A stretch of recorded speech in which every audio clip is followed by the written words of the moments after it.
Hello बच्चों, हमारे channel study life 21 में आपका स्वागत है। और ये पद्यांश क्लास 10th के फर्स्ट चैप्टर सूरदास के पद से लिया गया है। इससे पहले के जो दो पद्यांश हैं उनकी व्याख्या मैंने पहली दो वीडियो में कर दी है। अगर आपको देखनी है तो मेरी वीडियो को जा कर के देखिए। तो स्टार्ट करती हूँ। किलकत कान गुट रावनी आवत, मणि में कनक नंद के आंगन। बिंब पकर बे धावत, कबहु निरखई हरि आप छाव को। कर सो पकरन चाहत, किलकी हसत राजत दे दतियाँ। पुनहि पुनहि तिहि अवगाहत, कनक भूमि पर कर पग छाया। यह उपमा इक राजति, करी करी पृथ्वी पद पृथ्वीमान। वसुधा कमल बैठ कई साजती, बाल दशा सुख निरखई जसोदा। पुनि पुनि नंद बुलावती, अंचरा तर ले ढाकी। सूर के प्रभु को दूध पियावती। तो यहाँ पर सूरदास जी ने जो कृष्ण जी हैं उनकी बाल लीला या छोटे स्वरूप के बारे में वर्णन किया है कि वो छोटे स्वरूप में कितने प्यारे लगते थे, कितने अच्छे लगते थे।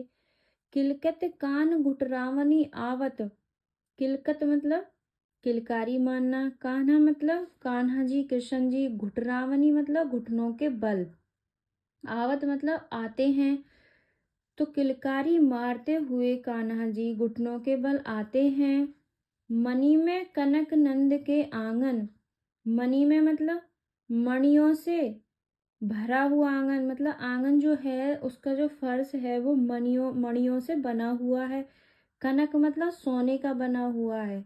नंद के आंगन, तो मणियों से और सोने से बने हुए नंद के आंगन में वो किलकारी मारते हुए घुटनों के बल आते हैं।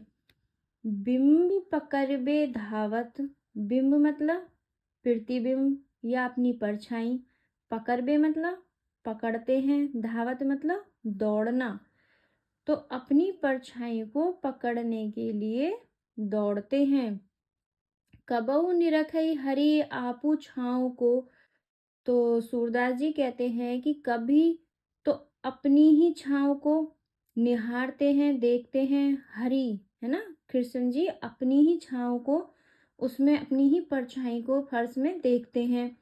कर सो पकरन चाहत, कर माने हाथ से है ना, सो पकरन चाहत और उसे हाथ से पकड़ना चाहते हैं।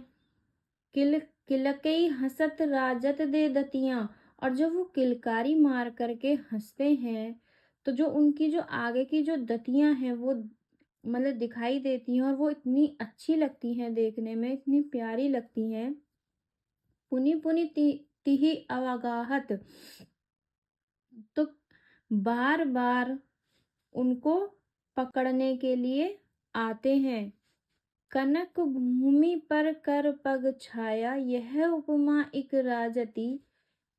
कनक भूमि मतलब स्वर्ण भूमि पर कर पग छाया, हाथ और पैर की छाया दिखाई देती है।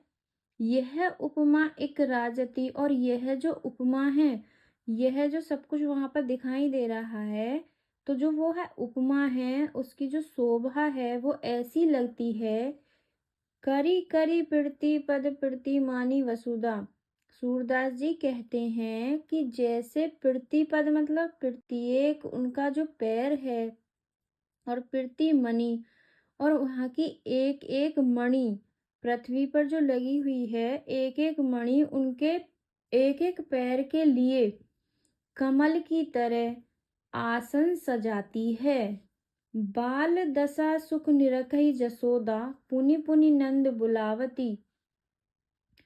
तो सूरदास जी कहते हैं कि बाल दशा मतलब उनकी जो बाल लीला है, उनकी जो बाल दशा है, उसको देख करके जसोदा जी जो होती हैं, जसोदा जो हैं, उनको देख करके बहुत ही ज्यादा सुख प्राप्त करती हैं। पुनि पुनि नंद बुलावती, और बार बार नंद को बुलाती हैं। अचरा तर ले ढाकी, और सूरदास जी कहते हैं कि श्री कृष्ण जी को वे अपने आंचल तरमन तले ढक लेती हैं। सूर के प्रभु को दूध पियावती, तो सूरदास जी कहते हैं कि और वो प्रभु को दूध पिलाती हैं। तो अब हम इसका दोबारा से रिवीजन करेंगे। और बच्चों, मैंने यहाँ पर एक एक वर्ड का आपको अर्थ बता दिया है। किलकत कान घुट रावणी आवत, तो किलकारी मारते हुए कान्हा जी घुटनों के बल आते हैं। मणि में कनक नंद के आंगन, जो मणियों से युक्त है, स्वर्ण से युक्त जो नंद के आंगन है, उसमें वे घुटरावनी आवत मतलब घुटनों के बल दौड़ते हुए आते हैं। बिंब पकड़ बे धावत, और बिंब को प्रतिबिंब को अपने प्रतिबिंब को पकड़ने के लिए दौड़ते हैं। कबहु निरखई हरि आपहु छाँव को, तो कभी अपनी ही छाँव को निहारते हैं, देखते हैं। करसो पकड़न चाहत, और कभी उसको हाथ से पकड़ना चाहते हैं। किलकई हंसत राजत दे दतियां, और जब वो किलकारी मार करके हंसते हैं तो उनकी जो दो दतियां हैं वो बहुत ही शोभा देती हैं। पुनि पुनि तिहे अवगाहत, और उनको बार बार, तिही माने उनको, पुनि पुनि माने बार बार, अवगाहत मतलब पकड़ने के लिए मन करता है। कनक भूमि पर कर पग छाया, और जो स्वर्ण भूमि है उन पर, जो स्वर्ण भूमि पर हाथ और पैर की छाया पड़ रही है, उसकी जो उपमा है, उसकी जो शोभा है, वो ऐसी लग रही है। करी करी प्रतिबद्ध प्रतिमणि वसुधा, कि जो पृथ्वी है वो मोहन के लिए, कृष्ण जी के लिए, प्रत्येक पद के लिए, जो प्रत्येक मणि है प्रत्येक पद के लिए कमल के समान बैठकी साजती, मतलब कमल के समान बैठने के लिए मतलब सजाती है, उनका आसन सजाती है। बाल दशा सुख निरखई जसोदा, और ऐसी बाल दशा को जसोदा मैया देख करके सुख प्राप्त करती हैं।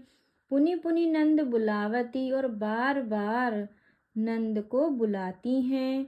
अचरा तर ले ढाकी, और आंचल के तरे ढक लेती हैं। सूर के प्रभु को दूध पियावती, सूरदास के प्रभु को दूध पिलाती हैं।